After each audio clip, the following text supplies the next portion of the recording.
Saya akan ucapkan sekali lagi, saya tidak pernah menyesal bergabung dalam pemerintahan. Mencari uang itu bisa seumur hidup. Untuk membantu generasi penerus bangsa kita menjadi lebih baik, itu hanya kesempatan sekali dalam hidup. Jadi saya tidak mungkin akan menolak jabatan atau amanah itu pada saat ditawarkan. Mau saya gagal pun, resiko gagal, resiko masuk penjara pasti saya ambil. Karena masa depan Indonesia itu lebih penting dari segala resiko ini. Jaksa Penuntut Umum Roy Riyadi menegaskan bahwa tuntutan terhadap Nadiem Makarim sudah disusun berdasarkan alat bukti dan juga fakta-fakta yang terungkap selama persidangan berlangsung. Dalam keterangannya, Roy juga menyebut tim jaksa sudah bekerja secara profesional dan menjunjung tinggi integritas dalam menangani perkara itu.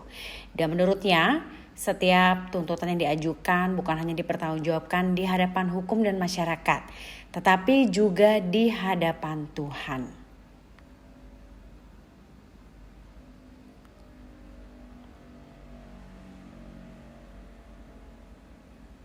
Kementerian Pendidikan pada masa kepemimpinan Nadiem, salah satu hal yang menjadi sorotan jaksa adalah adanya pertemuan antara Nadiem dan petinggi perusahaan teknologi Google sebelum kebijakan penggunaan Chromebook diterapkan secara luas.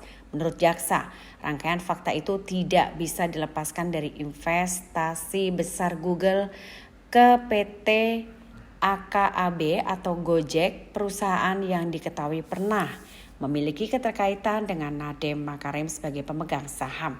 Investasi itu disebut terjadi dalam rentang waktu yang berdekatan dengan pengambilan kebijakan penggunaan Chromebook di kementerian. Dan jika menilai kondisi itu menimbulkan dugaan adanya konflik kepentingan yang perlu diuji lebih lanjut dalam proses hukum.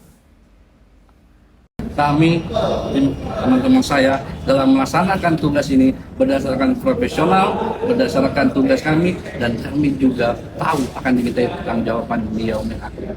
Saya ingatkan ya, fakta persidangan berdasarkan alat bukti, bukan berdasarkan persepsi atau opini. Ya kan? Apa itu alat buktinya? Yaitu pertama, kita menghadirkan puluhan saksi, dan juga kita tahu dari pihak terdakwa melalui penasihat hukumnya juga menghadirkan saksi dari mereka. Yang kedua, kita menghadirkan keterangan ahli. Mereka juga menghadirkan ahli, ya kan? Yang ketiga, kita menghadirkan bukti elektronik yang paling penting. Inilah yang akan dikomparasikan fakta yang sebenarnya. Orang bisa berbohong, tetapi bukti elektronik tidak bisa berbohong. Yang berikutnya adalah kami menyajikan alat bukti berupa dokumen, alat bukti surat. Alat bukti surat dari audit BPKP maupun dari hasil forensik terhadap HP yang disita. Ada HP itu adalah HP tim teknis, HP Ibrahim Arif, dan HP Fiona Handayani. Lalu dari keterangan terdakwa dan barang bukti. Dan segala sesuatu kami hadirkan jadi alat bukti. Lalu berikutnya, ya kan, dari fakta-fakta persidangan yang terungkap dari alat bukti itu, kita menganalisis menjadi sebuah fakta hukum. Kalau sekiranya penasihat hukum terdakwa merasa dia keberatan terhadap keterangan kami, ada ruang yang diberikan. Mereka melakukan pembelaan, mereka melakukan pledoi, dijawab di situ. Dan ada ruangan lagi, menjawab namanya replik. Dan kita serahkan kepada majelis hakim untuk memutus perkara ini dengan adil. Saya pikir seperti itu. Jadi saya ingatkan sebagaimana closing statement saya bahwasanya kami, teman-teman saya, dalam melaksanakan tugas ini berdasarkan profesional, berdasarkan tugas kami, dan kami juga tahu akan dimintai pertanggungjawaban beliau yang akan. Itu teman-teman media. Jangan lupa subscribe ya.